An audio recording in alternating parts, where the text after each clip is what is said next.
हसतो मा सद्गमय तमसो मा ज्योतिर्गमय मृत्योर्मामृतं गमय। ओम शांति शांति शांति। श्री स्वामीनारायण भगवाननी जय। अक्षर पुरुषोत्तम महाराजनी जय। गुणातीतानंद स्वामी महाराजनी जय। सियावर रामचंद्र भगवाननी जय।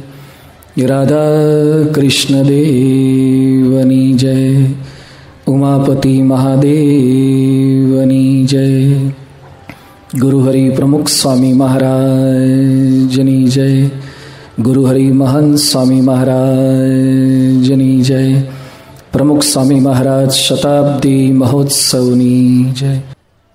पूर्ण पुरुषोत्तम भगवान स्वामीनारायण અને વિશ્વવંદનીય સંતવરીય પરમ પૂજ્ય પ્રમુખ સ્વામી મહારાજના શુભાશીષથી તેઓના અનુગામી પ્રગટ બ્રહ્મ સ્વરૂપ મહંત સ્વામી મહારાજની પ્રેરણાથી રાજકોટની આંગણે આયોજિત સપ્ત દિવસીય માનવ ઉત્કર્ષ મહોત્સવની અંદર બીએપીએ સ્વામિનારાયણ મંદિરના આમંત્રણનો સહર્ષ સ્વીકાર કરીને પધારેલા ગુજરાતના લોક લાડીલા અને રાજકોટના આપણા પોતાના કહી શકાય એવા માનનીય મુખ્યમંત્રી શ્રી વિજયભાઈ રૂપાણી, માનનીય શ્રી ભૂપેન્દ્રસિંહજી ચુડાસમા, સર્વે મંચસ્થ મહાનુભાવો, સર્વે મંચસ્થ સંતો, દૂર સુદૂરથી અનેકવિધ મંદિરોમાંથી પધારેલા સર્વે સંતો, ન કેવળ રાજકોટ શહેર પરંતુ અંતરિયાળ ગામોમાંથી પણ આ મહોત્સવનો લાભ પ્રાપ્ત કરવા માટે પધારેલા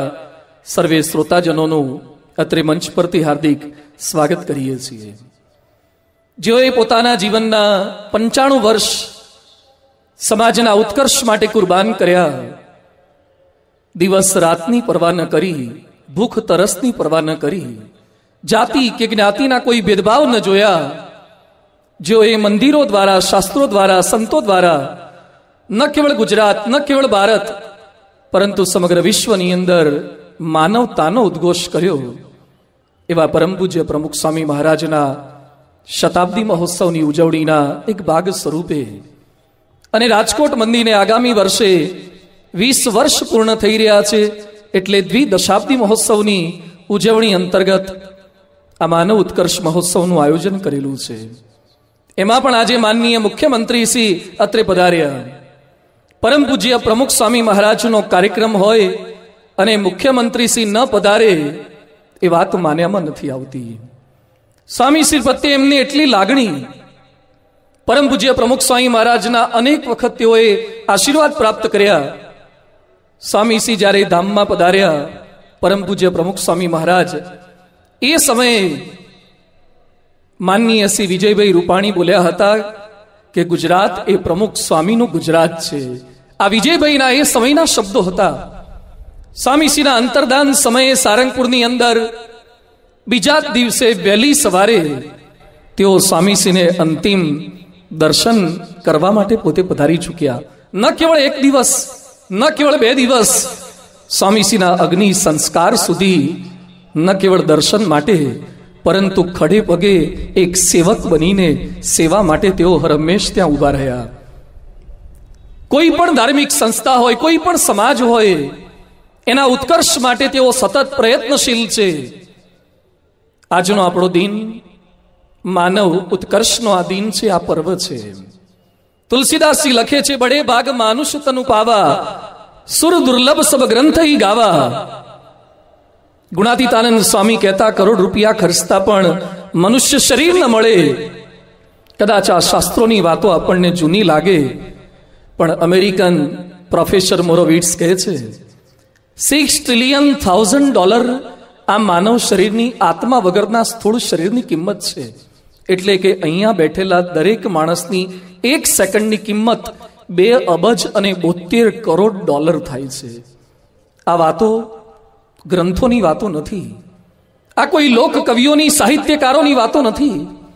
જેઓએ શરીરની કિંમત સમજી છે એવા માણસો આ શરીરની કિંમત આંકી રહ્યા છે. શરીર આટલું મોંઘું હોવા છતાં પણ કેટલાક સારા માણસો ને કેટલાક નરસા માણસો, કેટલાક આપણને ગમે છે ને કેટલાક નથી ગમતા, કેટલાક ક્ષણવારમાં ભૂલાઈ જાય અને કેટલાક સદીઓ પછી પણ નથી ભૂલાતા. ગાંધીજીનું માનવ શરીર આપણા જેવું જ હતું, છતાં ગાંધીજીને આખું ભારત પિતા તરીકે સ્વીકારવા તૈયાર છે અને કેટલાક લોકોને એમનો પોતાનો સંતાન પણ બાપ તરીકે સ્વીકારવા તૈયાર નથી હોતો. શા માટે ભેદ પડી ગયો? સરદાર પટેલની કાયા, એમનું શરીર અને આપણા સૌ કોઈનું શરીર પણ એક સરખું હતું, છતાં સરદાર પટેલનું સ્ટેચ્યુ, એમની પ્રતિમા આખા વિશ્વમાં ન હોય એવી પધરાવાનો માનનીય પ્રધાનમંત્રી નરેન્દ્રભાઈ મોદીએ સંકલ્પ કર્યો અને માનનીય શ્રી વિજયભાઈ રૂપાણી પૂર્ણ કરવા માટે જઈ રહ્યા છે. સરદાર શરીરથી આપણા જેવા હતા, એ સદગુણોથી જુદા હતા. કોલસો, ગ્રેફાઇટ અને ડાયમંડ આફ્ટર ઓલ કાર્બનના બનેલા છે, પણ કોલસો ખુલ્લી ટ્રેનમાં જાય છે. ગ્રેફાઇટ સ્કૂલો કોલેજોની પેન્સિલોમાં વપરાય છે અને ડાયમંડ ઇન પોકેટમાં. શા માટે? અંદરની એરેન્જમેન્ટ બદલાઈ જાય તો તમારી કિંમત બદલાઈ જાય. આ પારાયણ હાર્ડવેર બદલવા માટે નથી, સોફ્ટવેર બદલવા માટે છે. આકારમાં ફેરફાર નહીં થાય, વિચારની અંદર ફેરફાર થઈ શકે. શરીરથી તો આપણે સૌ કોઈ માનવ છીએ, પણ ભર્તુહરી નીતિ શતકમાં કહે છે, એશામ ન વિદ્યા ન તપો ન દાનમ જ્ઞાનમ ન શીલમ ન ગુણો ન ધર્મ તે મૃત્યુ લોકે ભુવિ બાર ભૂતા મનુષ્ય રૂપેણ મૃગાશ્ચરંતી. જેનામાં વિદ્યા નથી, તપ નથી, દાન નથી, પવિત્રતા નથી, ચારિત્ર નથી, એ મનુષ્ય નથી પણ પશુ છે. ખૂટતું તત્વ શું છે? એકવાર 4 મિત્રો કંઈક સારું એજ્યુકેશન પ્રાપ્ત કરીને લઈ આવ્યા. વર્ષો પૂર્વેની આ એક બોધ કથા છે. જંગલમાંથી પસાર થતા હતા, ત્યાં સિંહના હાડકા દેખાયા. એક મૃત શરીર, સિંહનું મૃત શરીર અને સિંહના હાડકા જોયા. એટલે પહેલો મિત્ર કહે છે, હું વિદ્યા જાણું છું કે મરેલા વ્યક્તિના હાડકાને ભેગા કરી શકું અને એના ઉપર માંસનું સ્થાપન હું કરી શકું. એણે સિંહના હાડકાને ભેગા કર્યા, માંસનું લેર કરી દીધો. બીજો કહે છે, કોઈ આટલું કરી આપે તો એના પર ચામડી અને વાળ હું લાવી દઉં. બીજા એના ઉપર ચામડીનું કોટિંગ કર્યું અને વાળ ઉગાડી દીધા. ત્રીજો કહે છે, અંદર સ્નાયુ તંત્ર ગોઠવવાની વિદ્યા હું જાણું છું. સ્નાયુ તંત્ર ગોઠવાઈ ગયા. ચોથો કે અંદર પ્રાણ પૂરવાની ટેકનોલોજી મને ફાવે છે. જેવા પ્રાણ પૂર્યા અને સિંહ ઉભો થઈ ગયો, 4 પતાઈ દીધા. આ કદાચ વાર્તા લાગશે, પણ માનવની પરિસ્થિતિ આવી જ છે. માનવે જેનું સર્જન કર્યું એ જ આજે માનવનું વિસર્જન કરે છે. મોબાઈલ શોધ્યો આપણે અને આપણે જ આપણા મોબાઈલથી કંટાળીએ છીએ. ઇન્ટરનેટ શોધ્યું માણસે જ, પણ એ જ ઇન્ટરનેટ પર ન જોવાનું આજે માણસો જોતા થયા, એટલે ઇન્ટરનેટને ક્યાંક બંધ કરવું પડે છે. સ્પીડવાળી ગાડીઓ શોધી માણસે જ, છતાં સ્પીડ બ્રેકર બનાવવા પડે છે માણસોએ જ. બીડી સિગારેટ શોધ્યા માણસોએ જ, અને કેન્સર ન થાય કે મટી જાય એવા ઉપાય શોધવા પડે છે માણસોએ જ. વાયરસ શોધ્યા પણ માણસોએ અને એન્ટીવાયરસ પણ માણસે જ બનાવવા પડે છે. દુઃખના પ્રસંગો ઊભા કરનાર પણ માણસ અને દુઃખ મુક્તિ માટેનો પ્રયત્ન કરનાર પણ માણસ. ખૂટતું તત્વ શું છે? જેણે પરમાણુ બોમ્બનું સર્જન કર્યું, રોબર્ટ ઓપનહેઇમર, જેને પરમાણુ બોમ્બ બનાવ્યો, હાર્વર્ડ યુનિવર્સિટીનો એન્જિનિયર હતો, ભૌતિક વિજ્ઞાનનો સ્કોલર હતો, અને એને બનાવેલા પરમાણુ બોમ્બથી જાપાનનો નાશ થયો. $2 કરોડ ખર્ચ કર્યો હતો અને 1943ની અંદર 4,500 વૈજ્ઞાનિકો રોકીને એને પરમાણુ બોમ્બ બનાવ્યો હતો. એ જ પરમાણુ બોમ્બ બનાવનાર માણસ 2 મહિના પછી એ પ્રવૃત્તિમાંથી છૂટો થઈ ગયો અને પોતે લખે છે કે હું સંપૂર્ણ નિષ્ફળ જીવન જીવું છું. ખૂટતું તત્વ શું છે? શા માટે માણસ વિસર્જન કરવા તૈયાર થાય છે? મોટા મોટાના જીવનમાં પણ જે ફોર્ડ કંપનીની ગાડીઓ, ફોર્ડ ફિએસ્ટા વગેરે આપણે રોડ પર ફેરવીએ છીએ, બેસીએ છીએ, અમેરિકન ઉદ્યોગપતિ ડેટ્રોઇટમાં એની કંપની છે, દર મિનિટે એક ગાડી મેન્યુફેક્ચર થાય છે. એ હેનરી ફોર્ડ કહે છે, મારી પાસે અબજો ડોલર છે, મારા નામની રોડ પર ગાડીઓ દોડે છે, પણ મારું જીવન મને નિરર્થક લાગે છે.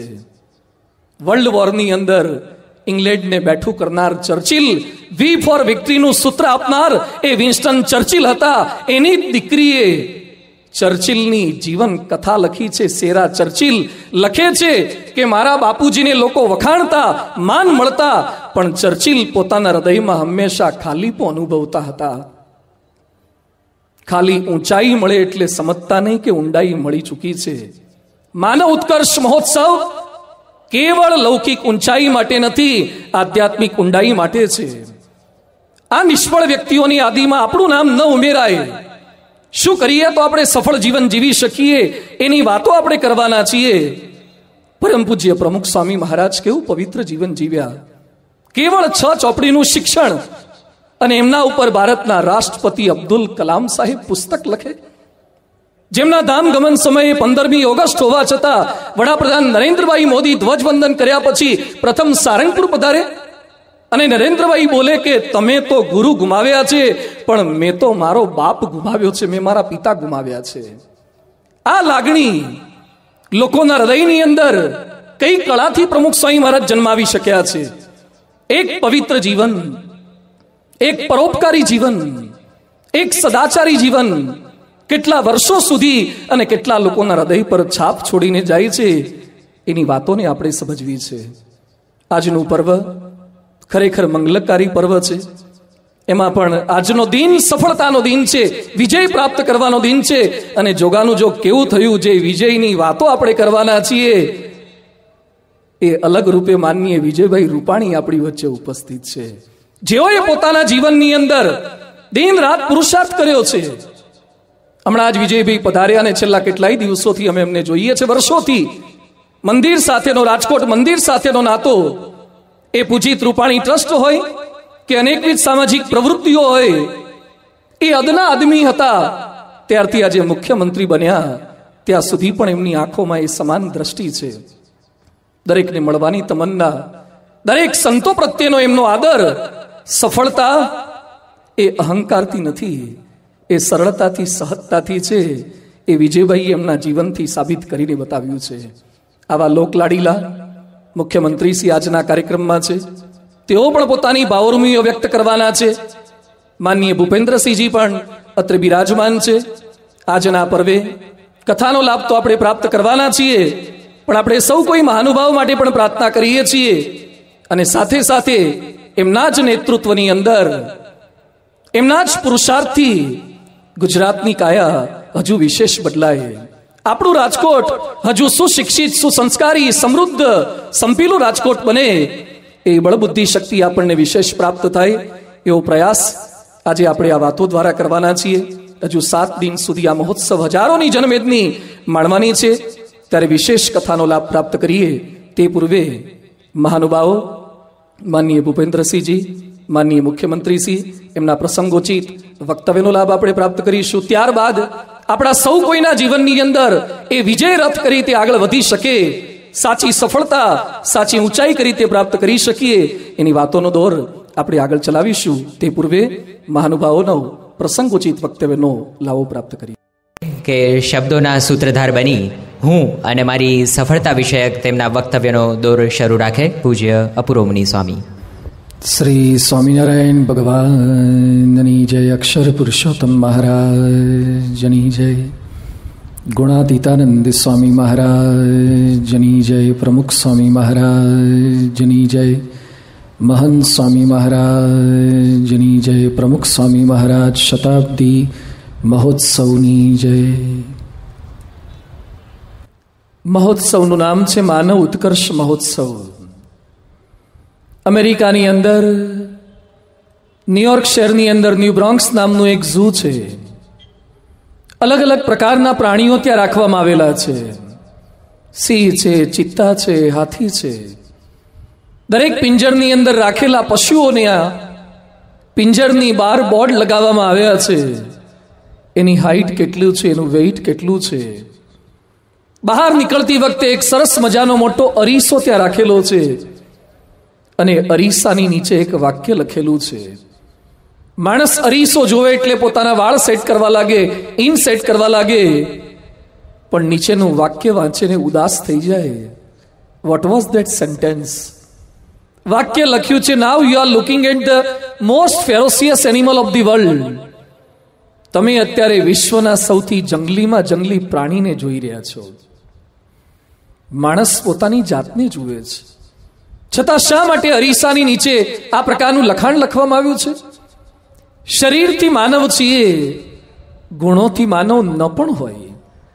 નદીમાં પાણી ન હોય તો પણ એને નદી કહેવાય, કૂવામાં પાણી ન હોય તો પણ એને કૂવો કહેવાય. એમ માનવમાં માનવતા ન હોય તો પણ એને માનવ કહેવાની એક રિવાજ થઈ ગયો છે, પ્રથા થઈ ગઈ છે. માનવ માટે લખવું પડે છે હું માનવી, માનવ થાવ તો ઘણું. શું ખૂટે છે? કયું તત્વ આપણી અંદર માનવતા પૂરી શકે? આજે હજારોની સંખ્યાની અંદર આપ બધા દૂર સુદૂરથી આ વાતો સાંભળવા એકત્રિત થયા છો. હું આભારી છું આપ સૌનો. નોકરી ધંધામાંથી વહેલા આવીને પણ, આપ જમવાનું ઉતાવળથી પતાવીને પણ આ વાતો સાંભળવા માટે. કોઈ બિગ બજારમાં જાય, ઇસ્કોન મોલમાં જાય તો બહાર નીકળ્યા પછી એના હાથની અંદર થેલી હોય, કંઈક આર્ટિકલ્સ પોતાની સાથે ખરીદીને લઈ જઈ શકાય, ફિઝિકલ કોઈને બતાવી શકે.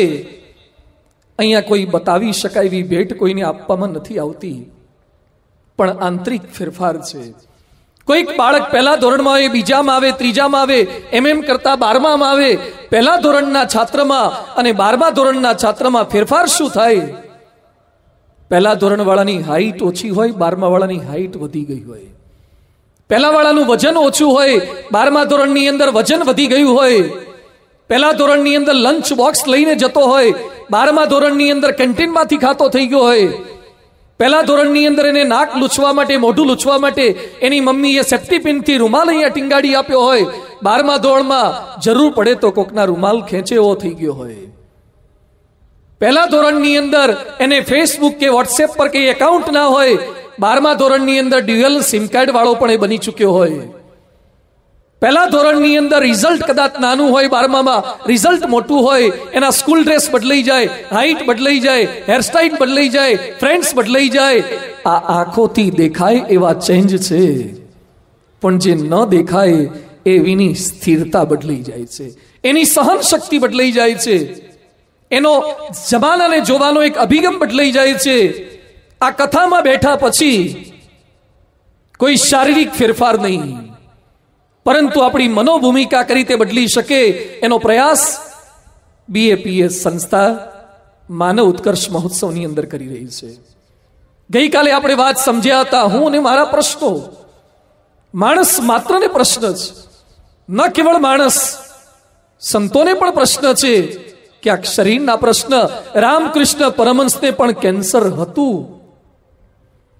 પરમ પૂજ્ય પ્રમુખ સ્વામી મહારાજને પણ 2 વખત હાર્ટ એટેક આવી ગયા છે. બાયપાસ સર્જરી કરાવી હતી, ગોલ બ્લેડરનું ઓપરેશન કરાવ્યું હતું, આંખે મોતિયાની તકલીફ હતી, લેન્સ પહેરતા હતા, અનેકવિધ શારીરિક તકલીફો, પ્રશ્નો હતા. પરંતુ પ્રશ્નો કદાપી એમણે વ્યક્ત કર્યા નથી ને પ્રશ્નો લાગ્યા નથી. તમે સૃષ્ટિને નહીં બદલી શકો, તમે તમારી દ્રષ્ટિને બદલી શકો છો. એટીટ્યુડ બદલાઈ જાય તો અલ્ટિટ્યુડ એની જાતે બદલાઈ જાય છે. આજે વાત સમજવી છે સફળતાની. દરેક વ્યક્તિની ઈચ્છા છે આપણી પણ સારી ગાડી હોય, આપણા પણ સારા બંગલા હોય. દરેકની ઈચ્છા છે મારી પ્રગતિ થાય. આપના ઘરે બાળકનો જન્મ થાય અને 10 વર્ષ સુધીની ઊંચાઈ ન વધે, વજન ન વધે, તો કયા મા બાપ રાજી થાય? મા બાપની ઈચ્છા છે કે મારા બાળકની પ્રગતિ થાય. તમારો દીકરો એક જ ધોરણની અંદર 5-5 વર્ષનો અનુભવ કરે તો કયા મા બાપ રાજી થાય? ઈચ્છા છે કે દર વર્ષે આગળના ધોરણમાં સારા ટકા સાથે પ્રગતિ થાય. દીકરી ગમે તેવી લાડકી હોય, વાલસોઈ હોય, રૂપાળી હોય, છતાં પણ દીકરી ઉંમરલાયક થતા તમને છોડીને રડાવીને પણ પારકાના ઘરે સેટ થાય, એની દીકરીની પ્રગતિ થાય, એવી મા બાપની ઈચ્છા છે. નોકરીમાં પદ સારું મળે, પગાર સારો મળે, એવી દરેક કર્મચારીની ઈચ્છા છે. ધંધો કરતા હોય તો ગઈ સાલ કરતા આ સાલનું ટર્નઓવર ને આવતી સાલનું એના કરતા પણ ટર્નઓવર વધે, એવી ઈચ્છા છે. દરેક વ્યક્તિને પ્રગતિની ઈચ્છા છે. સરકાર પ્રગતિ કરે છે એ તો સામૂહિક પ્રગતિ છે, શહેરની પ્રગતિ છે, પણ આપણી પ્રગતિનું શું?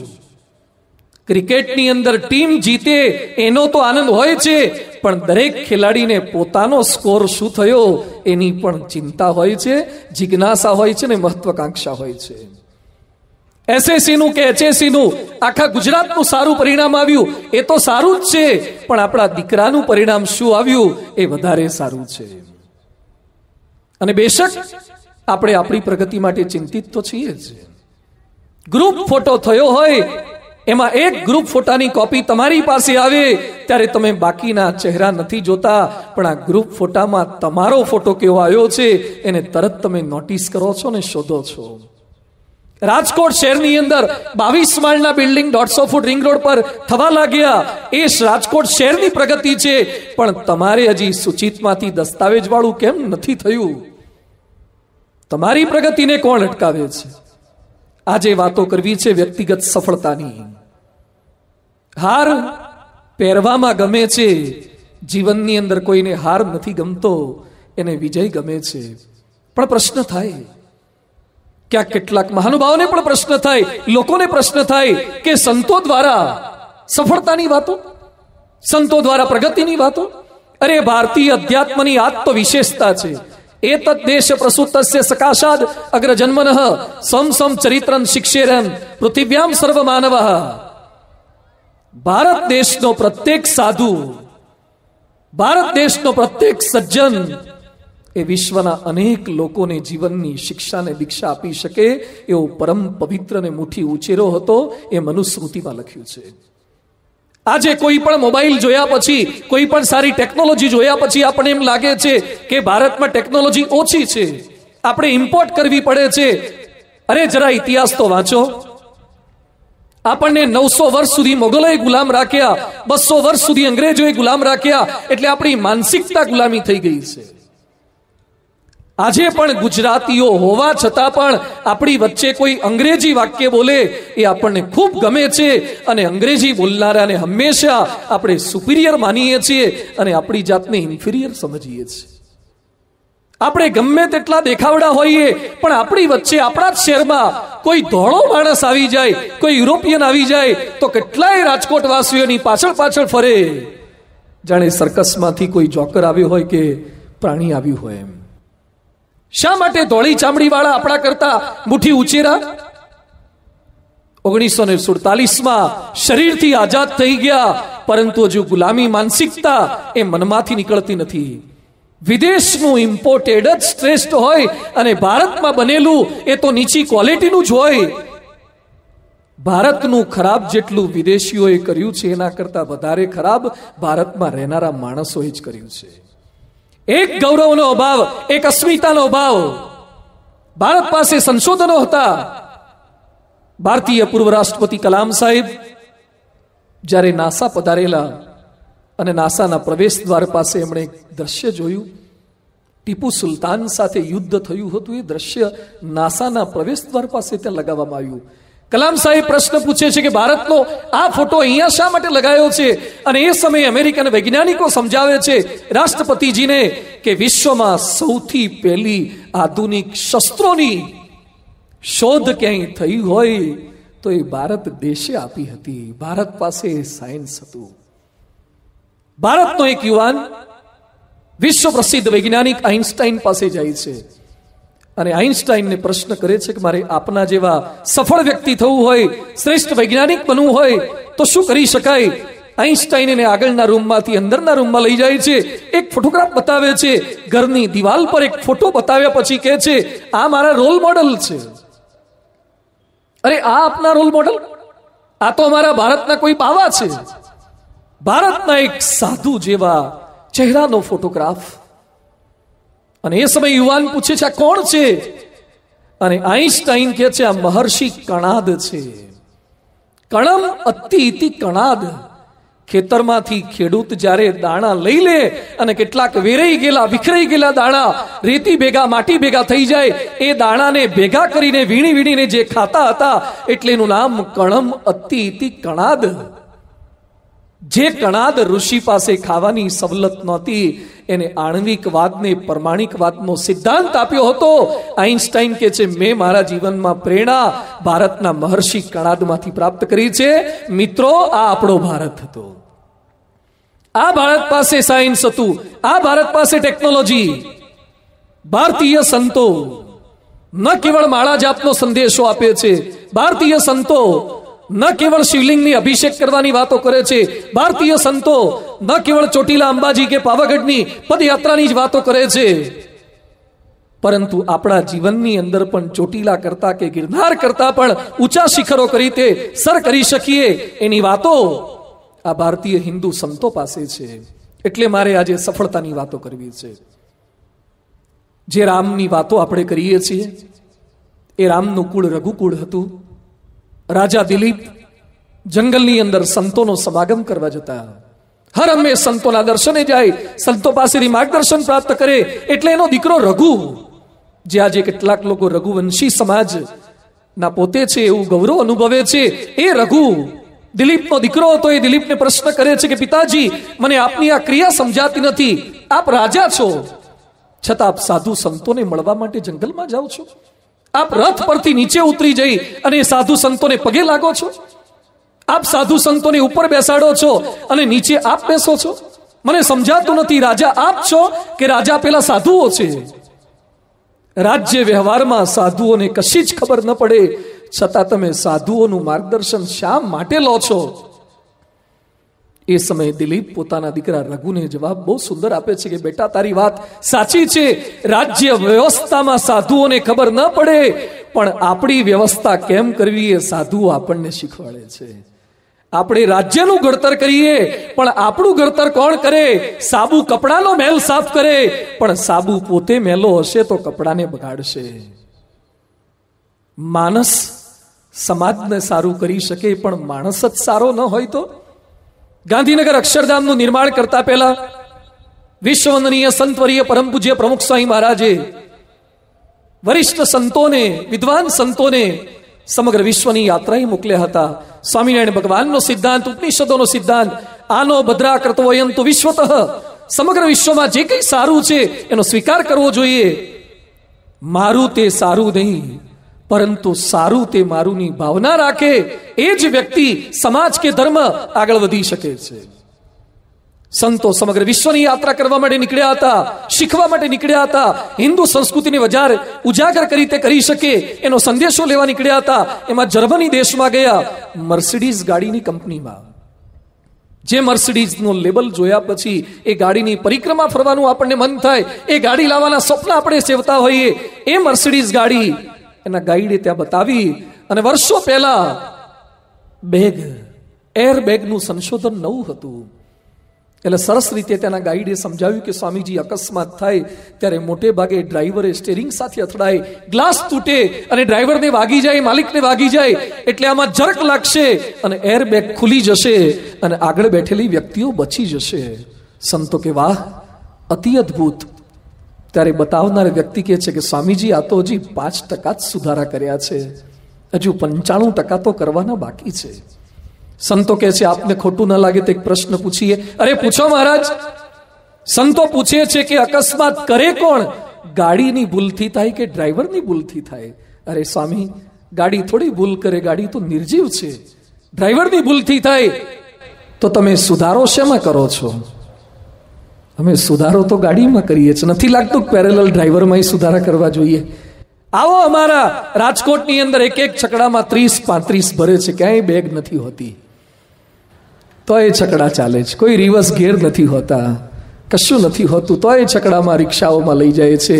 ગાડી સારી થાય એ તો જરૂરી છે, પણ ગાડીનો ચાલક સારો થાય એ વધારે જરૂરી છે. આપણને ગાડીની બીક ઓછી લાગે છે, ગાડી ચલાવનારની બીક વધારે લાગે છે. BAPS સંસ્થા એ સાધનોમાં પ્રયત્ન ફેરફાર કરવાના નથી કરતી, વ્યક્તિની સાધનામાં ફેરફાર કેમ થઈ શકે એના માટે આ માનવ ઉત્કર્ષ મહોત્સવ છે. વિશ્વનો ઉત્કર્ષ માનવતા દ્વારા જેમણે કર્યો, પરમ પૂજ્ય પ્રમુખ સ્વામી મહારાજનો ઉલ્લેખ હમણાં જ મુખ્યમંત્રીશ્રીએ કર્યો. 6 ચોપડી ભણેલી વ્યક્તિ અને વિશ્વના શ્રેષ્ઠ 20 પ્રતિભાશાળી વ્યક્તિઓનું પુસ્તક બહાર પડે, એમાં પરમ પૂજ્ય પ્રમુખ સ્વામી મહારાજનો ઉલ્લેખ કરવામાં આવે, જેની લાખો કોપી સમગ્ર વિશ્વની અંદર વેચાય. પ્રમુખ સ્વામીજીના કાર્યોને Guinness book of world record 4 વખત માસ્ટર બિલ્ડર તરીકે નોંધે. એમણે હોસ્પિટલો બનાવી, એમણે ભૂકંપ પછી ગામો બનાવ્યા, છાત્રાલયો બનાવ્યા, અનેક કાર્યો કર્યા. એ પરમ પૂજ્ય પ્રમુખ સ્વામી મહારાજ સફળતાનો મંત્ર આપતા કહે છે, પુરુષાર્થ વત્તા પ્રાર્થના બરાબર સફળતા. ખાલી ભગવાનના મંદિરે ટીલા ટપકા કરી દેવા માત્રથી, કેવળ એક માળા હાથમાં ઝાલી લેવા માત્રથી, કેવળ શિવલિંગ પર દૂધ ચડાવી દેવા માત્રથી, અને જો પુરુષાર્થ ન કરો, ગોડ હેલ્પ્સ ધેમ હુ હેલ્પ્સ ધેમસેલ્વ્સ. ભગવાન એને જ મદદ કરે છે જે પોતાની જાતને મદદ કરે છે. જે પોતે પ્રયત્નશીલ છે એના પર પરમાત્માની કૃપા થાય છે. લોટરી એને જ લાગે જે એકાદ રૂપિયાનો તો પ્રયત્ન કરે. એક રૂપિયાનો એ પ્રયત્ન ના હોય એને લાખની લોટરી કરી રીતે લાગી શકે? પુરુષાર્થ. પરમ પૂજ્ય પ્રમુખ સ્વામી મહારાજ કરચેલિયા ગામ બાજુ વિચરણમાં હતા, આદિવાસી વિસ્તારનું ગામ, અને સ્વામીજીના ફોટોગ્રાફમાંથી પાણી નીકળે. કોઈ પાણીની પાઇપલાઇન નહીં, છતાં પુષ્કળ પ્રમાણમાં પાણી નીકળે. લોકોએ સમાચાર આપે કે સ્વામી, આપના ફોટોગ્રાફમાંથી પાણી નીકળે છે, ચમત્કાર થયો. પ્રમુખ સ્વામીજી આવા કોઈ લૌકિક ચમત્કારોમાં નહોતા માનતા. એને કોઈ પ્રવર્તન નહોતા કરતા, એને પ્રોત્સાહન નહોતા આપતા. પ્રમુખ સ્વામીજીએ વિચરણ કરીને આવ્યા ઉનાળાના દિવસોમાં, એટલે શરીર પર ગરમીના પ્રસ્વેદના બુંદ જામી ગયેલા. પ્રમુખ સ્વામીએ પોતાના કપાળમાં આંગળી આમ કરી અને પરસેવાના ટીપા નીચે નાખ્યા, અને પ્રમુખ સ્વામીજી એક વાક્ય બોલ્યા, ફોટામાંથી નીકળતું પાણી કામ નહીં લાગે, મહેનત કરવા માંડો, પરસેવાનું પાણી કામ લાગશે. સિદ્ધિ તેને જઈ વરે જે પરસેવે નાય. જે પ્રયત્ન કરે છે એ સફળ થાય છે. સફળ વ્યક્તિમાં એક સાચી વાત દેખાતી હોય તો એ પુરુષાર્થ દેખાય છે. સચિનની સફળતા જોઈને આનંદિત થવાય, પણ અમદાવાદમાં મેચ પહેલા સચિન તેંડુલકર એક હોટલમાં ઉતર્યા હતા, અને એક પ્રખ્યાત દૈનિકના તંત્રી એમને રાત્રે 10:30 વાગે હોટલના 2 રૂમોની વચ્ચે પ્રેક્ટિસ કરતા જોયા. એટલે પ્રશ્ન પૂછ્યો કે આપ અત્યારે શું કરો છો? અરે નેટ પ્રેક્ટિસ. પછી સચિન બોલ્યા કે તમે ક્રિકેટની રમતમાં મારો ચોગ્ગો કે છગ્ગો જોવો છો, એ તો 1000મો શોટ હોય છે. 999 વખત તો હું નેટ પ્રેક્ટિસ પહેલા હોટલની વચ્ચે કરી લઉં છું. સફળતા દેખાય છે. બિલ ગેટ્સ સમગ્ર વિશ્વમાં સૌથી અધિક પૈસાદાર વ્યક્તિઓની યાદીમાં વર્ષોથી જેનું પ્રથમ ક્રમાંકે નામ આવે છે એ બિલ ગેટ્સ છે. 2 વર્ષ પૂર્વે સ્વામીજીના આદેશથી અમે પૂજ્ય સંતો યુરોપ વિચરણ માટે ગયા હતા. લંડનમાં આપણું મંદિર છે, ફ્રાન્સમાં સેન્ટર છે, એમાં સ્વિટ્ઝરલેન્ડની અંદર પણ આપણા કેટલાક ભક્તો રહે છે, એમાં જીનીવાની અંદર બિલ ગેટ્સની એક કોન્ફરન્સ હતી. આખા વિશ્વના નાણાં મંત્રીઓની અંદર બિલ ગેટ્સનું 3 કલાકનું લેક્ચર હતું. સરપંચો ભેગા નહોતા કર્યા, તલાટીઓ ભેગા નહોતા કર્યા, કોર્પોરેટરો ભેગા નહોતા કર્યા. આખા વિશ્વના દેશોના નાણાં મંત્રીઓ, ફાઇનાન્સ મિનિસ્ટર, એની અંદર બિલ ગેટ્સનું લેક્ચર. અને લેક્ચરનો સબ્જેક્ટ શું હતો? A business at the speed of light. Business ખાલી છુક ગાડીની ગતિથી નથી કરવાનો, at the speed of the light. પ્રકાશની ગતિથી બિઝનેસની સ્પીડ વધારવાની છે. એમાં બિલ ગેટ્સે પોતાના લેક્ચરની અંદર વાત કરી, એની પાસે જે પૈસો છે, બિલ ગેટ્સ પાસે કેટલા પૈસા છે એની યાદી મેગેઝિનો શું બતાવે છે? કશું જ ન કરે તો પણ દર કલાકે 4 કરોડ રૂપિયા કમાય છે. દર કલાકે 4 કરોડ કમાય છે. રાત્રે એ 6 કલાક સુઈ જાય ને સવારે ઉઠે, કશું જ ન કર્યું હોય તો પણ 24 કરોડ રેડી હોય. આપણે ઉઠીએ ત્યારે ચાનું એ ઠેકાણું ના હોય. બિલ ગેટ્સમાં આપણામાં આટલો ફરક છે. એ બિલ ગેટ્સ લખે છે કે સફળ થવા માટે પુરુષાર્થ. સિએટલની શેરીઓની અંદર સ્કાઉટ બોય તરીકે સિંગ ચણા વેચવાના કામ એણે કર્યા છે. અરે લેબોરેટરીની અંદર, કમ્પ્યુટર લેબની અંદર ઓઢ્યા પાથર્યા વગર હું દિવસો સુધી સૂઈ રહેતો. મેં મારી વિન્ડોઝ બંધ કરી હતી બહાર જોવાની, ત્યારે હું દુનિયાને માઇક્રોસોફ્ટ દ્વારા વિન્ડોઝની સંશોધન આપી શક્યો છું.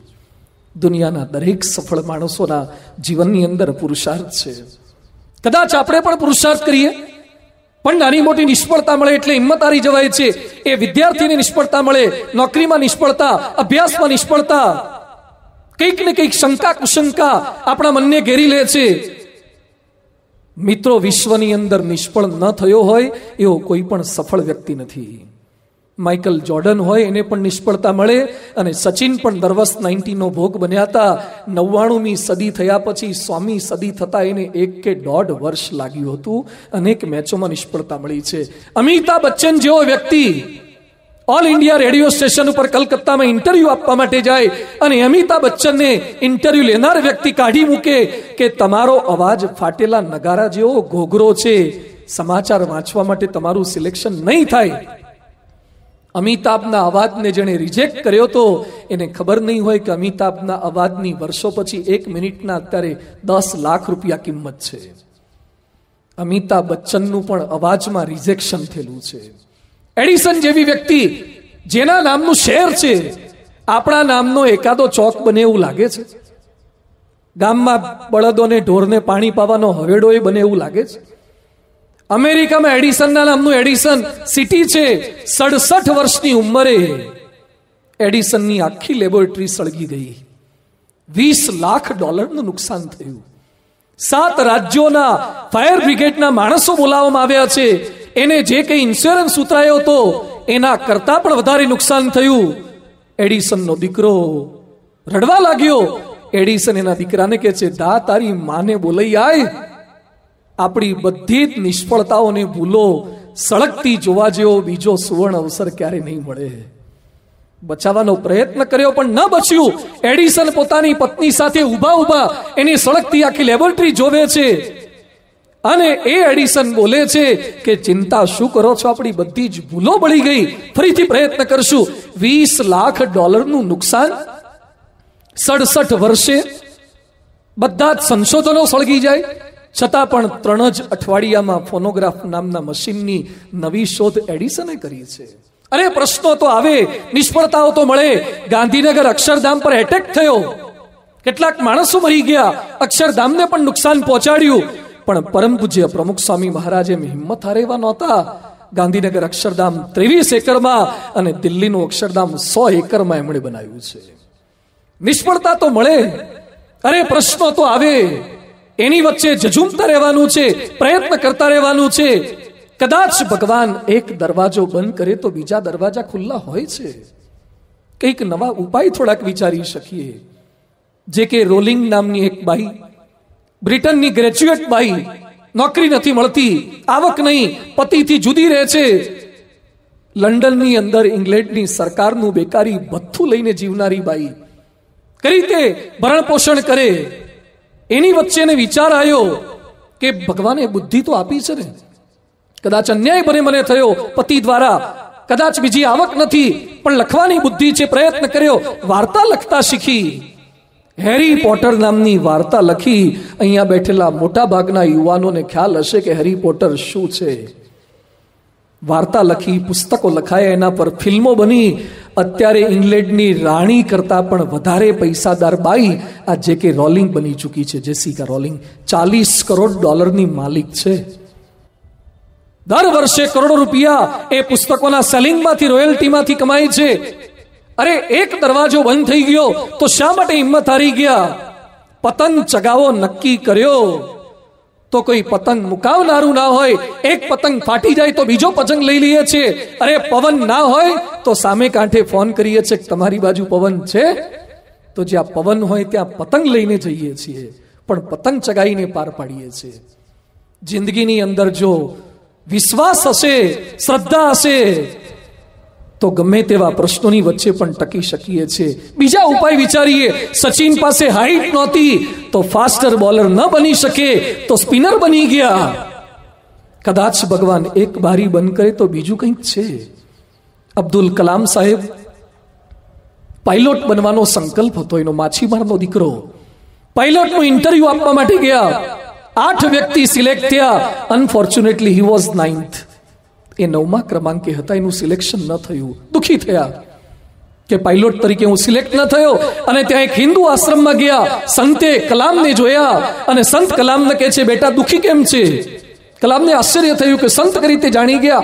પૂછ્યા વગર પણ તમારી મનોભૂમિકાને, મનોવેદનાને સમજી જાય એ સાચા સંત છે. અને પછી કલામ દુખી હૃદયે, ભગ્ન હૃદયે સંત પાસે પ્રાર્થના કરતા કહે છે કે ગરીબ મા બાપનો દીકરો છું, પાયલોટ થવાનું સ્વપ્ન હતું, બેને બંગડીઓ વેચીને મને ભણાયો, પણ હું પાયલોટ ન બની શક્યો. એ સમયે સંત કહે છે, બેટા તારી ઈચ્છા પાયલોટ થવાની છે, પણ ભગવાનની ઈચ્છા તને આના કરતા વધારે કંઈક આપવાની હશે.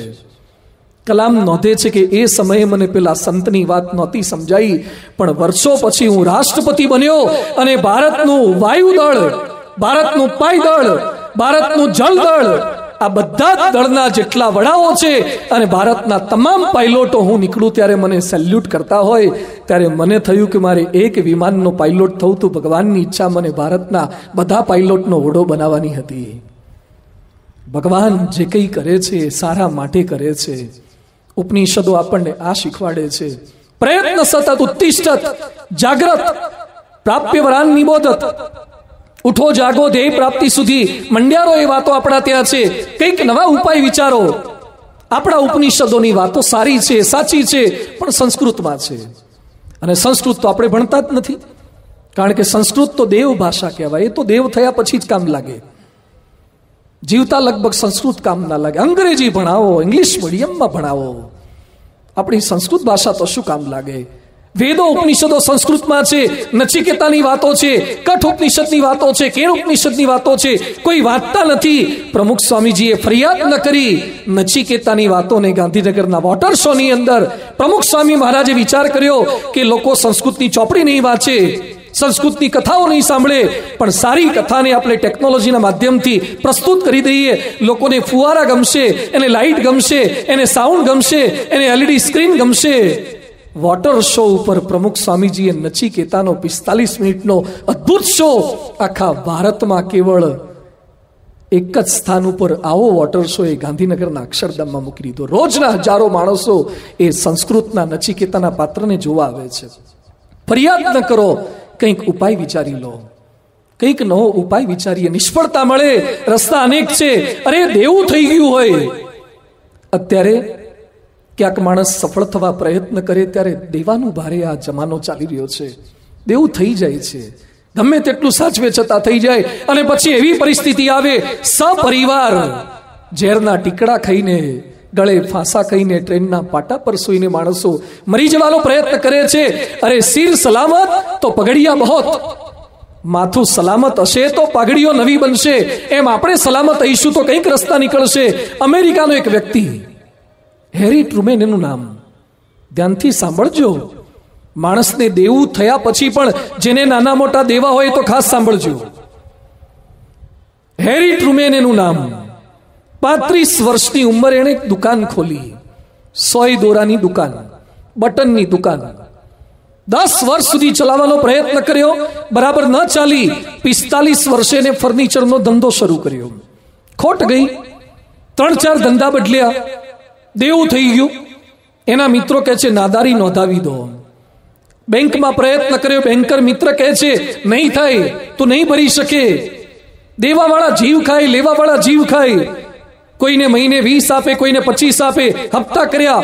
21 વર્ષ સુધી દેવું ચૂકવ્યું. 21 વર્ષ એના દેવું ચૂકવવામાં ગયા. 58 વર્ષે એને કંઈક દિશા જુદી વિચારી, પ્રયત્ન કર્યો.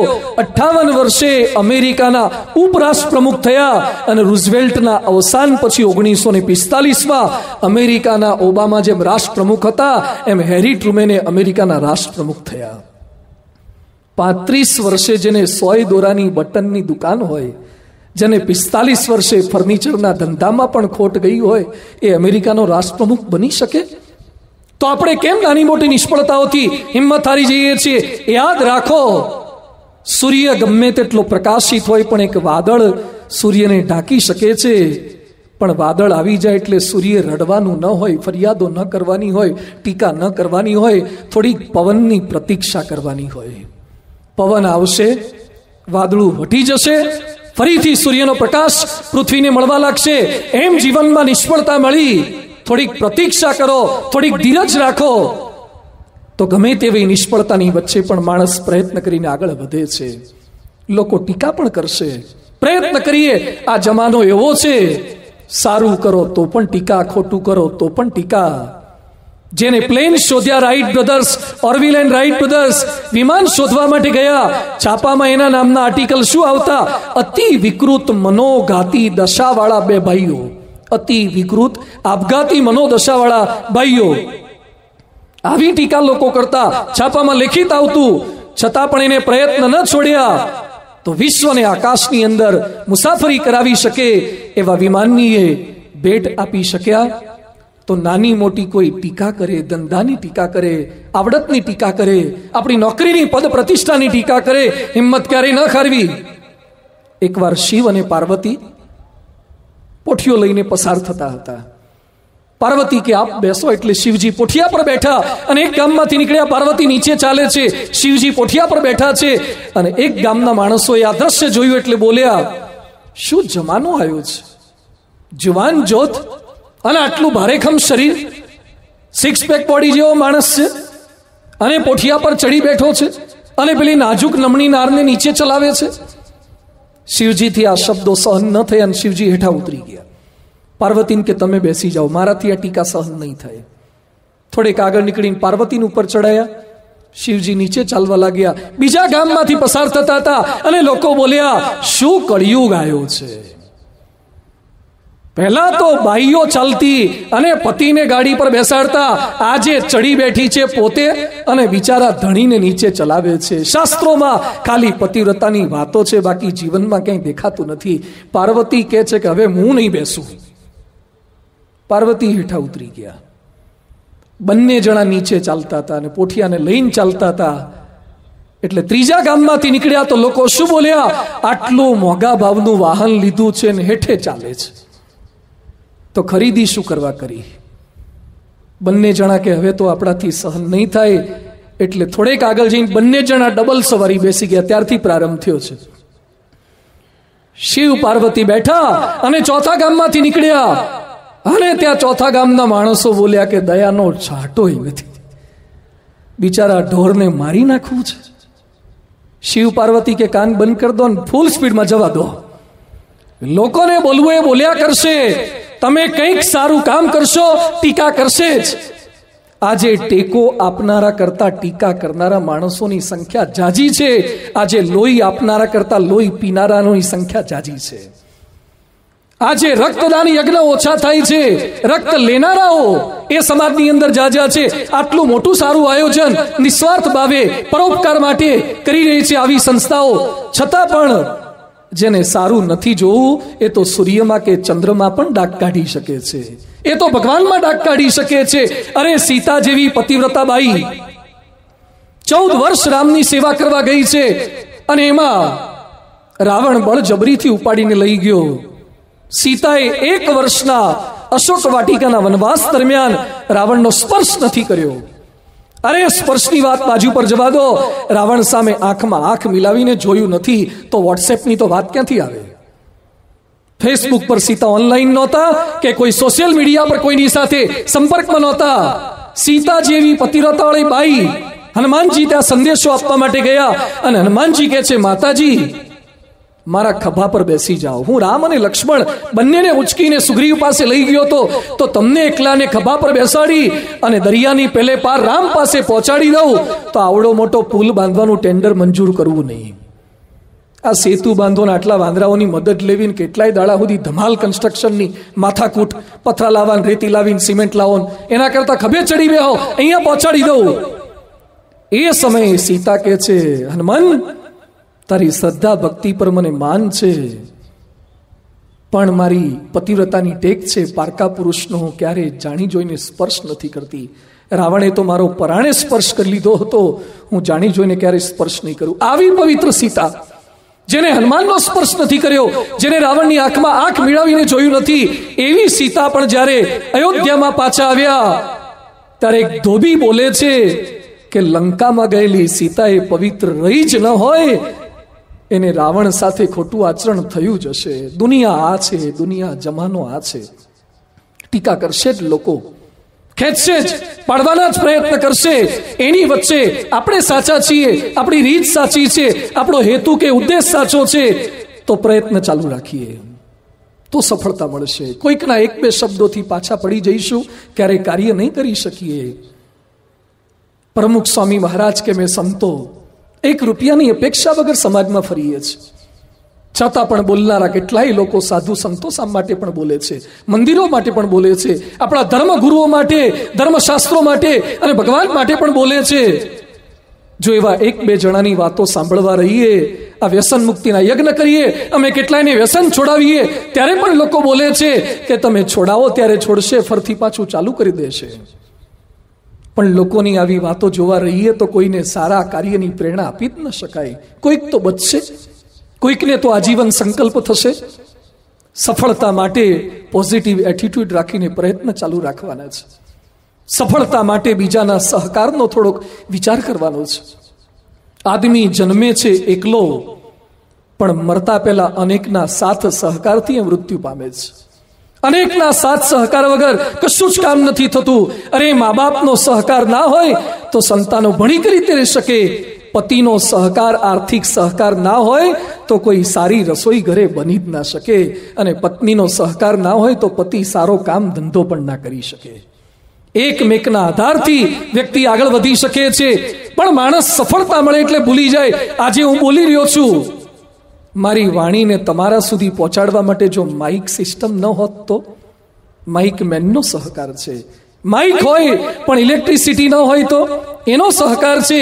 ઇલેક્ટ્રિસિટી અહીંયા હોય પણ એના માણસો, વ્યવસ્થાપકો ન હોય, PGVCL સહકાર ના આપે તો અરે મર્યા પછી પણ ઓછામાં ઓછા 4 માણસોની જરૂર પડશે ઉંચકવા માટે. એટલે ઓછામાં ઓછા 4 જોડે તો સારા સંબંધ રાખજો જ, જે આપણને ઉંચકીને રામનાથપુરા સુધી તો લઈ જાય. કોઈના સહકાર વગર કશું જ શક્ય નથી. પણ માણસ ભૂલી જાય છે. ચાર્લ્સ પ્લમ નામનો એક વ્યક્તિ, જેટ ફાઇટરનો પાયલોટ, કિટી હોક જહાજ અમેરિકાનું હતું ને વિયેટનામ સાથે યુદ્ધ ચાલે, એની અંદર વિયેટનામ પર બોમ્બાર્ડિંગ કરી આવે 75 વખત. આ પાયલોટે વિયેટનામ દેશની ઉપર બોમ્બાર્ડિંગ કર્યું. એમાં 76મી વખત બોમ્બ નાખવા ગયા, નીચેથી મિસાઇલ છોડીને પ્લેન ક્રેશ થઈ ગયું. પડ્યો વિયેટનામની બોર્ડરની અંદર. બહુ ટોર્ચરિંગ કર્યું. અમેરિકાના પ્રયત્નથી છૂટીને પાછો આવ્યો તો ખરો. એને હવે એ લાઈન તો છોડી દીધી, પણ અમેરિકાના વિદ્યાર્થીઓની યુદ્ધની કેટલી ભયાનકતા હોય છે એ સમજાવવા માટે ઓનરરી લોકોને ક્લાસીસ ચલાવતો હતો. એકવાર એ ચાર્લ્સ પ્લમ કોઈક હોટલમાં પોતાની પત્ની સાથે રેસ્ટોરન્ટમાં બેઠો બેઠો જમતો હતો.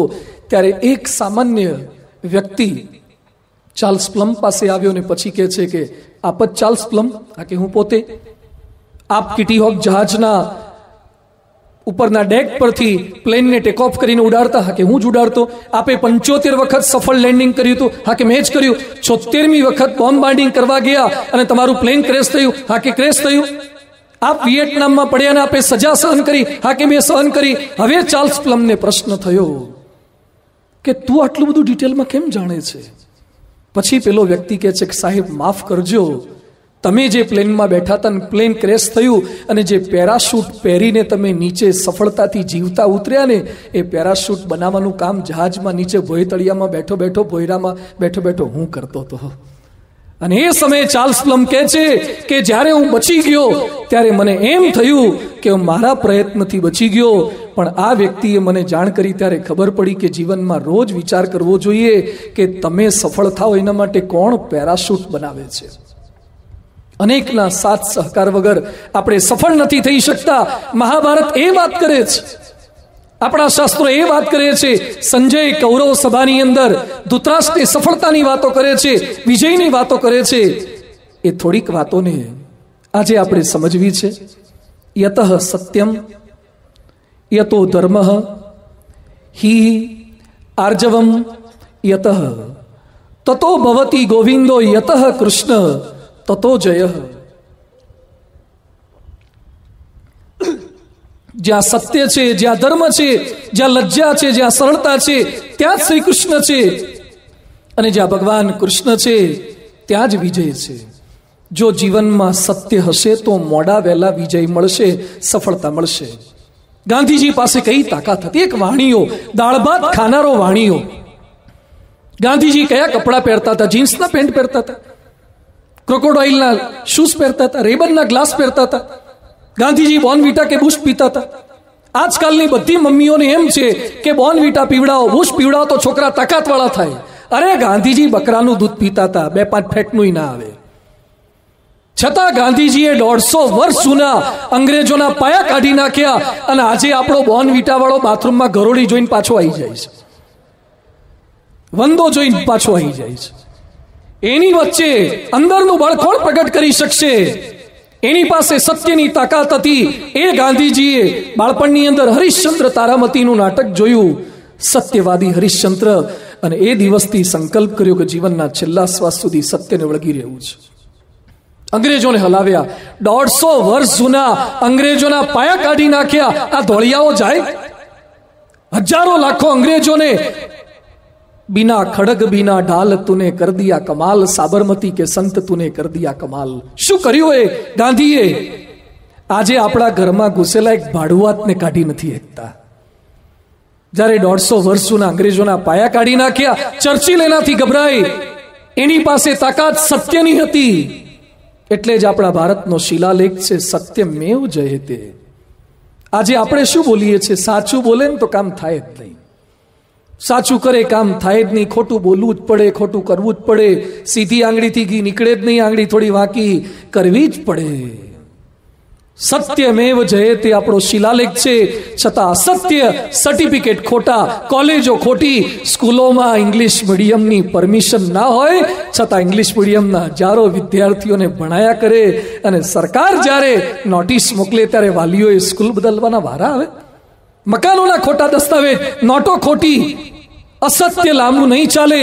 આર્મસ્ટ્રોંગ નામનો વ્યક્તિ ફ્રાન્સની ટૂરની અંદર best cyclist in the world,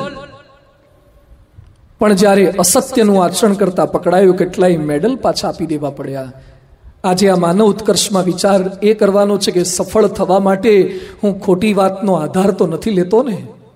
સફળ થવા માટે હું અસત્યનું આચરણ તો નથી કરતો ને. સફળ થવા માટે હું ખોટા રસ્તાઓ તો સિલેક્ટ નથી કરતો ને.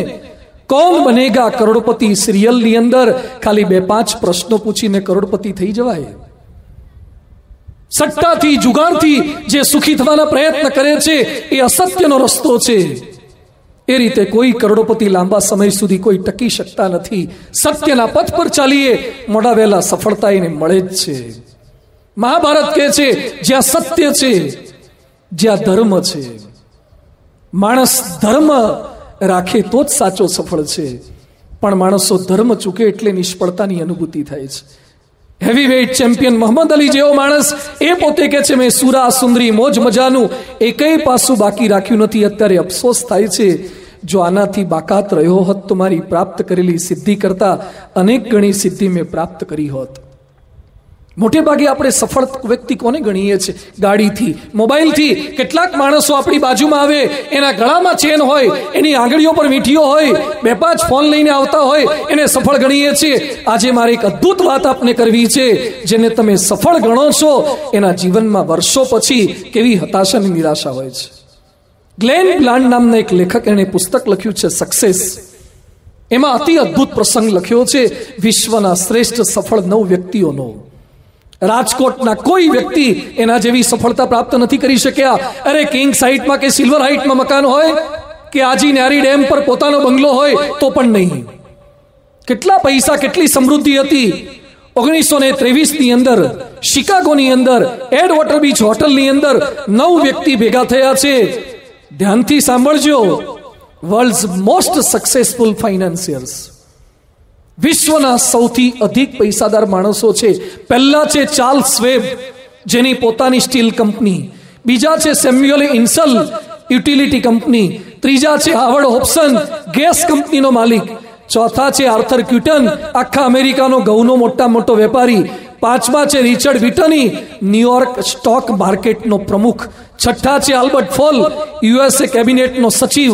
સાતમા હતા જેસી લિવરમોર, વોલ સ્ટ્રીટનો શેર બજારીઓ. આઠમા હતા આઈવર રેન્જર, ઇજારેદાર. અને નવમા હતા લિયોન ફ્રેઝર, ઇન્ટરનેશનલ સેટલમેન્ટ બેંકનો પ્રમુખ. એક બાજુ 9 જણાની સંપત્તિ અને બીજી બાજુ અમેરિકાની અડધી સંપત્તિ. આટલા પૈસાદાર માણસો, પણ ટાઈમ વિલ સે ધ હુ ઇઝ સક્સેસ. સાચી સફળતા કોને કહેવાય એ સમય બતાવે છે. આ 25 વ્યક્તિમાંથી 9 વ્યક્તિ, 25 વર્ષ પછી 9 વ્યક્તિમાંથી 3 વ્યક્તિ આત્મહત્યા કરી, 2 જેલમાં હતી, 2 નાદારી નોંધાવી અને 2 જણા ગાંડા જેવા થઈ ગયા છે. નિષ્ફળતા. કોઈક વ્યક્તિના પૈસા જોઈને, ગાડી જોઈને એમ ન માની લેતા કે કાયમી સફળતા છે. ફાર્માસ્યુટિકલ કંપનીના માલિક ઇન્દ્રવદન મોદી, એને પ્રશ્ન પૂછ્યો કે તમારી સફળતાને એક વાક્યમાં કહેવું હોય તો શું બોલ્યા? જીવનમાં જે કરવાનું હતું એ ન થયું ને ન કરવાનું થઈ ગયું. ભગવાનને ભૂલીને, ધર્મને ભૂલીને જેટલી સફળતા પ્રાપ્ત થશે એ સફળતા અંતે નિરાશા કરાવશે. પરમ પૂજ્ય પ્રમુખ સ્વામીજીનો શતાબ્દી મહોત્સવ, કલામ જેવી વ્યક્તિ એમના પર પુસ્તક લખે, શું જીવન જીવ્યા હશે? વિશ્વના ઇતિહાસની અંદર પહેલી વખત ઘટના બની હશે કે એક રાષ્ટ્રપતિ એક સંત પર પુસ્તક લખે, એક મુસ્લિમ વ્યક્તિ હિન્દુ ધર્મગુરુ પર પુસ્તક લખે, એક એરોનોટિકલ એન્જિનિયર 6 ચોપડી ભણેલી વ્યક્તિ પર પુસ્તક લખે. 300 પાનાનું પુસ્તક લખ્યું છે ટ્રાન્સેન્ડન્સ પર. આજે ઘરે જાઓ ને ત્યારે તમારા ધર્મપત્નીને કહેજો કે છેલ્લા કેટલાય વર્ષોથી તું મારી અર્ધાંગીની છે. બાઇક પર પાછળ બેસે છે, ગાડીમાં બાજુમાં બેસે છે, બેંકમાં જોઈન્ટ એકાઉન્ટમાં નામ છે, દસ્તાવેજમાં તારી સહી ચાલે છે, યજ્ઞમાં ભેગી ઘણી વાર બેઠી છે, તો મારા ઉપર 2-5 પાનાનું એકાદું પુસ્તક તો લખ કે હું તને કેવો લાગુ છું. ઘરવાળા કહેશે તમારા પર કંકોત્રી લખવાની ભૂલ કરી એ કરી, કાંઈ કરાય એવું નથી. તમારા પર તમારા ધર્મ પત્ની એક પુસ્તક ન લખે, પ્રમુખ સ્વામી પર અબ્દુલ કલામ પુસ્તક લખે, શું સફળતા છે! પણ એ કેવળ એટલી સફળતા નથી. એ કલામ સાહેબ નોંધે છે કે પ્રમુખ સ્વામી મહારાજે મને ભગવાનની ભ્રમણ કક્ષાની અંદર મૂકી દીધો. મારી સાચી સફળતા આવા સંતના સાનિધ્યમાં આવ્યો, એ સફળતા છે. જે ધર્મને સાથે રાખીને ચાલે છે એ સાચી સફળતા. પ્રમુખ સ્વામી મહારાજે જીવનના છેલ્લા શ્વાસ સુધી ક્યારેય ધર્મ છોડ્યો નથી. અરે પ્રમુખ સ્વામી મહારાજે ભગવાન સ્વામિનારાયણે આપેલા જે આદેશો છે પંચ વર્તમાનના, સાધુ એને જ કહેવાય જે પૈસાનો ત્યાગ કરે છે, સાધુ એને જ કહેવાય જે સ્ત્રીનો ત્યાગ કરે છે, જે પંચ વર્તમાને યુક્ત જીવન જીવે છે. પ્રમુખ સ્વામીજી આણંદથી મુંબઈ જતા હતા, સંતો જ હતા, કોઈ બીજા ભક્ત નહોતા, અને ટીસી ટિકિટ ચેક કરવા માટે આવ્યા. ટિકિટ તો હતી પણ 50 રૂપિયા એક્સ્ટ્રા આપવાના થયા. ટીસી કહે છે 50 એક્સ્ટ્રા આપવા પડશે. સ્વામીજી કહે છે અમારી પાસે એક પણ રૂપિયો નથી. ટીસી કહે છે મજાક શું કરો છો, સાધુ સંતો પાસે તો ઘણા હોય. સ્વામીજી કે ચેક કરી લો, એક રૂપિયો નથી. એ સમયે એ જ કમ્પાર્ટમેન્ટમાં બોમ્બેના એક ભાઈ બેઠા હતા. એણે આ દ્રશ્ય જોયું. આ પ્રમુખ સ્વામી જેણે 1992માં ગાંધીનગર અક્ષરધામની રચના કરી, દેશ વિદેશમાં જેના 1200 મંદિરો, એની પાસે 50 રૂપિયા નથી. એટલે એણે ટીસીને વાત કરી કે આ સ્વામીજી વતી હું 50 રૂપિયા આપી દઉં છું, તમે ચિંતા ના કરો. સ્વામીજી પેલા ભાઈને કહે છે કે તમે આપો છો તો દાદર મંદિરે ઉતર્યા પછી મંદિરમાંથી એકાઉન્ટ વિભાગમાંથી તમને અપાઈ દઈશું. એ સમયે પેલા ભાઈ આનંદિત થતા કહે છે વર્ષોથી સાધુની વાતો સાંભળી હતી, પણ આવડી મોટી સંસ્થાના ધણી હોવા છતાં પણ એક ફૂટી કોડી પોતાના નામે ન રાખે એવા પ્રમુખ સ્વામી જેવા ધર્મવાળા સંત પહેલી વખત મેં જોયા છે. એમને જે કંઈ સફળતા મળી છે એ ધર્મને સાથે રાખવાથી મળી છે, ભગવાનને સાથે રાખવાથી મળી છે. એમના જીવનમાં કોઈ ડાઘ બતાવી શક્યું નથી. ધર્મ હશે તો સફળતા છે. જ્યાં લજ્જા છે, જ્યાં મર્યાદા છે, જ્યાં નિયમ છે, ત્યાં સફળતા છે. સચિને ક્રિકેટમાં પ્રવેશ કર્યો, ત્યાંની સાથે જ વિનોદ કાંબલીએ પ્રવેશ કર્યો હતો, પણ સચિનનો સૂર્યોદય થયો ને વિનોદ કાંબલીનો સૂર્યાસ્ત થઈ ગયો. શા માટે? લજ્જા છોડી દીધી, નિયમ છોડી દીધા. વેઇન મેક્લોરેન નામનો માણસ 25 વર્ષ સુધી માલબોરો સિગારેટની એડવર્ટાઇઝમેન્ટ આપી, કેન્સર થયું, અને પછી સિગરેટ ન પીવી જોઈએ એવી 2 વર્ષ સુધી જાહેરાત આપીને પછી એ મર્યો. જે લજ્જા છોડે છે, નિયમ છોડે છે, એટલે જ રોડ પર લખ્યું હોય છે સાવધાની હટી દુર્ઘટના ઘટી. જો થોડી ઘણી આ સાવધાની હટશે તો તમારી BMW હશે, મર્સિડીઝ હશે, ઓડી હશે, તો પણ અકસ્માત થવાની પૂરેપૂરી સંભાવના છે. સફળ થયા પછી પણ નીચે આવતા ન તો વિજય માલ્યાને વાર લાગે કે ન તો સુબ્રતો રોયને વાર લાગે, જો નિયમનો ભંગ કરે તો. અને સાથે મહાભારત કહે છે કે સફળ વ્યક્તિના જીવનમાં સરળતા હોય. નહીં કોઈ યસ જન્મા જગમાહી, પ્રભુતા પાઈ જાહી મદ નાહી. શિવાજી બાહોશ યોદ્ધા હતા. એ શિવાજીના મનમાં એમ થયું આખું મરાઠા સલ્તન હું ચલાવું છું, મારે લીધે બધા જીવે છે, હું ભરણ પોષણ કરું છું, હું ન હોત તો કોઈ જમી ન શકે, શાંતિથી રોટલો ન મેળવી શકે. સમર્થ રામદાસ સ્વામીને થયું કે શિવો સારો છે પણ શિવામાં સફળતાનો અહંકાર આવી ગયો છે. એક સરોવર કિનારે લઈ ગયા અને માટીના ઢેફા ઊંચા કર્યા. એ માટી નીચેથી નાના નાના દેડકાના બચ્ચા નીકળ્યા. અને ખેલકૂદ કરતા નીકળવા લાગ્યા. અને રામદાસ સ્વામી શિવાજીને કહે છે, શિવા, તારા મનમાં એમ છે કે તું સફળ થઈ ગયો ને બધાનું ભરણ પોષણ તું કરે છે. મારા પ્રશ્નનો જવાબ આપ કે આ દેડકાને ખાણી પીણી આપનાર તું છે કે મારો ભગવાન છે? સફળ થયા પછી પણ એમ ન માની લો કે બધું મારે લીધે જ થાય છે. અહંકાર પ્રાપ્ત થયા પછી આપણે સફળતામાંથી નીચે આવી જઈએ છીએ. બોમ્બેમાં કે કલકત્તામાં અમારા મહંત સ્વામીજી ઘણી વાર કહે છે, એક શેઠ હતા, એના નોકરે થોડાક પૈસા માંગ્યા જરૂરિયાત માટે, અને શેઠે નોકરનું અપમાન કરી નાખ્યું. જરૂરિયાત હતી, સારો નોકર હતો વર્ષોથી, છતાં અપમાન કર્યું. અને નોકરે એ જ શેઠના ત્યાં રેડ પડાવી. પૈસાનો ખોટો અહંકાર ન કરો, તમને ટેકો આપનારા જ તમને ક્યારેક નીચે પાડી દેશે. જ્યારે સાંદીપનીના આશ્રમમાં હોય ત્યારે તો સુદામાને ઘણા યાદ રાખે, પરંતુ દ્વારિકાધીશ થયા પછી પણ યાદ રાખે, એ સાચું કૃષ્ણત્વ છે. જ્યારે સાયકલ ચલાવતા હોય ત્યારે તો બધાને મિત્ર તરીકે સંબોધીએ, પણ આપણી સારી કાર આવી જાય પછી પણ બધાને મિત્રતાનો દાવો રાખી શકીએ, એ સાચી સફળતા છે. દરેકને સાથે લઈને ચાલીએ. સફળ થવા માટે સરળતા આ જ્યાં હશે, ત્યાં મહાભારત છેલ્લામાં વાત કરે છે કે ત્યાં ભગવાનનો નિવાસ છે. મહાભારતના યુદ્ધ પહેલા દુર્યોધન અને અર્જુન બંને કૃષ્ણ પાસે પહોંચ્યા મદદ માંગવા માટે. એ સમયે કૃષ્ણ ભગવાન શરત કરે છે, એક બાજુમાં મારી નારાયણી સેના છે અને બીજી બાજુમાં હું એકલો છું, અસ્ત્ર કે શસ્ત્ર વગરનો, બેમાંથી જે સિલેક્ટ કરવું એ કરજો. અર્જુને કૃષ્ણ માગ્યા અને દુર્યોધને સેના માગી. દુર્યોધન એમ માની બેઠો કે અર્જુન ફસાઈ ગયો, અર્જુન પસ્તાશે, કારણ કે એને સૈન્ય ન માગ્યું. કૃષ્ણ અસ્ત્ર કે શસ્ત્ર વગરના એ શું કરી શકવાનો? ગોવાળિયો, એ વાંસળી વગાડનારો શું કરી શકવાનો? એને ખબર નહોતી કે આ તો હાથમાં કઈ ન લે છતાં પણ વિજય અપાડી શકે. મુકમ કરોતિ વાચાલમ પંગુમ લંઘયતે ગિરિમ યત કૃપાહમ તમ વંદે પરમાનંદમ માધવમ. નાની પાલખીવાલા, વિશ્વવિખ્યાત ધારાશાસ્ત્રી. બજેટ બહાર પડ્યા પછી સૌથી પહેલું લેક્ચર એમનું યોજાતું હતું. 1 મિનિટ સલાહ આપવાના 1000 રૂપિયા લેતા હતા. એ નાની પાલખીવાલાને બાળપણથી જીભ જલાતી હતી, બોલી ન શકે, ઘરમાં વાતચીત ન કરી શકે.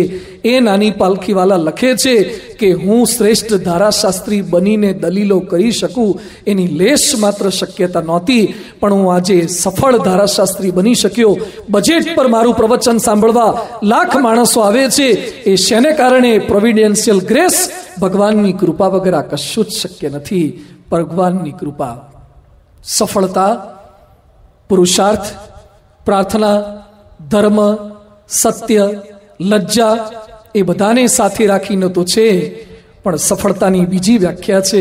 કદાચ તમારી પાસે બધું જ હશે ને કોઈની પાસે કંઈ જ નહીં હોય, છતાં જેની પાસે ચારિત્ર હશે ત્યારે તમને લાગશે જલારામ બાપા શું ભણ્યા હતા, બજરંગદાસ બાપા શું ભણ્યા હતા, બ્રહ્મ સ્વરૂપ યોગીજી મહારાજ શું ભણ્યા હતા, છતાં એને આખી દુનિયા ઝૂકે.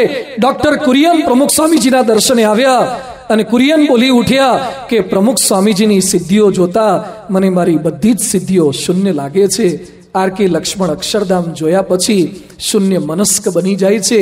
સાચી સફળતા એ પદ, પૈસો કે પ્રતિષ્ઠા જ નથી.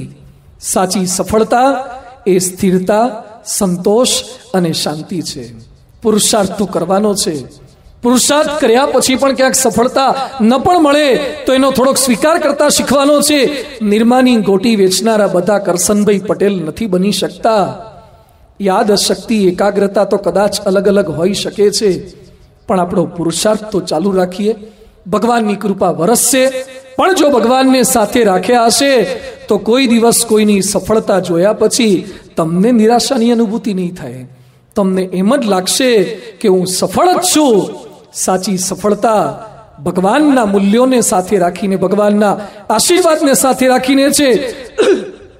અને ભગવદ્ ગીતા તો આપણને કહે છે કર્મણ્યેવાધિકારસ્તે મા ફલેષુ કદાચ, અને પુરુષાર્થ કરતો જા, સફળતા મળે કે ન મળે.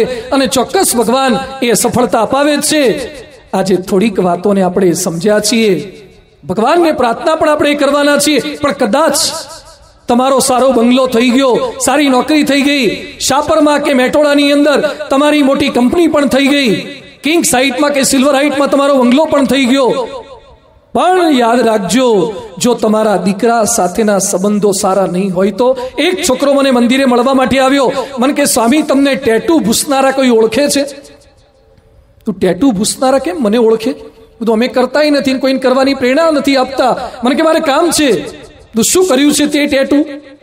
એના હાથ પર મેં જોયું, ટેટુમાં ડિઝાઇન હતી, વાક્ય લખેલું હતું, આઈ લવ માય ડેડ. તું સારું વાક્ય છે, તું તારા બાપને ચાહે છે, એમાં તારે કરવું છે શું? મને કે મારે આમાં થોડોક સુધારો કરવો છે, આઈ હેટ માય ડેડ કરવું છે, હું મારા બાપને ધિક્કારું છું. એ રાજકોટનો છોકરો છે, એના બાપની ફેક્ટરી છે, એની ફેક્ટરીમાં 450 માણસો કામ કરે છે, એકલો એ દીકરો છે. 2 વખત એણે આત્મહત્યાનો પ્રયત્ન કર્યો છે. મારી પાસે એ આવેલો છે. તમારો બંગલો એ તમારી સફળતા નથી. તમે સફળ બાપ બની શકો એ તમારી સફળતા છે. તમે નોકરી કરતા થઈ ગયા, સ્ત્રી થયા પછી પણ એ તમારી સફળતા નથી. તમે તમારી દીકરીને કે દીકરાને સંસ્કારી આપી શકો, સંસ્કારી બનાવી શકો. એક સ્ત્રીની સાચી સફળતા આ છે. જે ભારતમાં શ્રવણ પોતાના ખભા પર બેસાડી અને મા બાપને આખા ભારતના તીર્થધામોની યાત્રા કરાવતો હતો, એ શ્રવણના ભારતના દેશની અંદર 80 લાખથી 1 કરોડ વૃદ્ધો એ વૃદ્ધાશ્રમની અંદર સડી રહ્યા છે. આજે કેટલાય છોકરાઓ પોતાની મર્સિડીઝમાં કૂતરાઓને બેસાડીને રેસકોર્સ રિંગ રોડ પર આંટા મારવા લઈ જાય છે, પણ પોતાના બાપને ગાડીઓમાં નથી બેસાડતા. શા માટે બાપ અને દીકરાના સંબંધો બગડ્યા? શા માટે પરિવારોની અંદર તિરાવડ પડી? કેટલાક લોકો કહે છે કે ઘરને મજબૂત બનાવવું છે. શું કરવાનું? અંબુજા સિમેન્ટ વાપરો, હાથી સિમેન્ટ વાપરો, કમળ છાપ સિમેન્ટ વાપરો. અરે સિમેન્ટ વાપરવાથી ઘર મજબૂત બને, પણ બાપ દીકરા વચ્ચેની, દીકરો ને માતા વચ્ચેની તિરાડો એ કોણ ભૂસી શકશે? અમારી પાસે જે પ્રશ્નો લઈને આવે છે, અમે ખાલી ગુફામાં રહેનારા કોઈ સાધુ નથી. પ્રમુખ સ્વામીજીના 1000 કરતા વધારે સંતો છે, એમાંથી 150-200 તો અમે એન્જિનિયર સાધુઓ છીએ. 100-125 જેટલા એકના એક દીકરાઓ સાધુ છે, જે સમાજના ભલા માટે નીકળ્યા છે, સમાજના પ્રશ્નો જાણીએ છીએ, જે તમે તમારા દીકરાને કહી શકતા નથી. અહીંયા બેઠેલાને મારો પ્રશ્ન છે, જેટલા વડીલો છે બધાને, તમને તમારા બાપુજી જે ઠપકો આપી શકતા હતા, એટલો ઠપકો, એટલા ટોન સાથે તમે તમારા દીકરાને આપી શકો છો? તમે કઈ સ્કૂલમાં ભણતા હતા? તમારા દીકરાઓ કઈ સ્કૂલમાં ભણાવો છો? તમારી પાસે કયા મોબાઈલ છે? તમારા દીકરા પાસે કયા મોબાઈલ છે? તમે દીકરાઓને આપવામાં શું બાકી રાખ્યું? છતાં પણ અમદાવાદમાં એક ડોક્ટર પતિ પત્નીએ પોતાના 8મા ધોરણમાં ભણતા છોકરાને પ્રશ્ન પૂછ્યો, અમે જ્યારે મોટા થઈશું ત્યારે તું અમારી સંભાળ રાખીશ ને? ડોક્ટર પતિ પત્નીનો એકનો એક દીકરો એના ડોક્ટર મા બાપને શું કહે છે? Daddy, I will have to ask my wife. મારે મારી પત્નીને પૂછવું પડશે કે તમને રાખવા કે નહીં. જેને મૂછનો દોરોય નથી ફૂટ્યો એ જવાબ આપે છે કે મારી પત્ની કહેશે તો તમને રાખીશ. મારે વાતો આવતીકાલે એ કરવી છે. મા બાપ અને સંતાનો વચ્ચે ગેપ કેમ પડે છે? તમારી દીકરીઓ 18-20 વર્ષ તમે રાખી, છતાં તમને પૂછ્યા વગર કોઈ પારકા સાથે ભાગીને લગ્ન કેમ કરી લે છે? પૂછ્યા વગર કોર્ટ મેરેજો કેમ થવા લાગ્યા છે? જેના જન્મ માટે તમે કેટલો દાખલો કર્યો? અરે જેના લોહીની અંદર, જેની નસે નસની અંદર તમારું ડીએનએ, તમારું આરએનએ ધબકે છે, એવા સંતાનો તમારું કયું શા માટે નથી કરતા? છાપામાં જાહેરાત કેમ આપવી પડે છે કે એની સાથે કોઈ પ્રકારનો સંબંધ ન રાખવો? અમારા કયામાં નથી. આવતીકાલે મારે વાતો એ કરવી છે, મા બાપ અને સંતાનો વચ્ચે દશરથ જેવા બાપ અને રામ જેવા પુત્ર કઈ રીતે બની શકાય? એ કુંતા અને યુધિષ્ઠિર અને અર્જુન જેવી મૈત્રી એ કઈ રીતે માતાઓ અને દીકરાઓ સાધી શકે? તમારા દીકરા દીકરીઓ કયાગ્રા કઈ રીતે બને? આપણે આપણામાં શું ચેન્જ લાવીએ? સંતાનોને સમજી શકીએ, સંતાનો એનામાં શું ચેન્જ લાવે? મા બાપને સમજી શકે, એની વાતોને આપણે સમજવાના છીએ.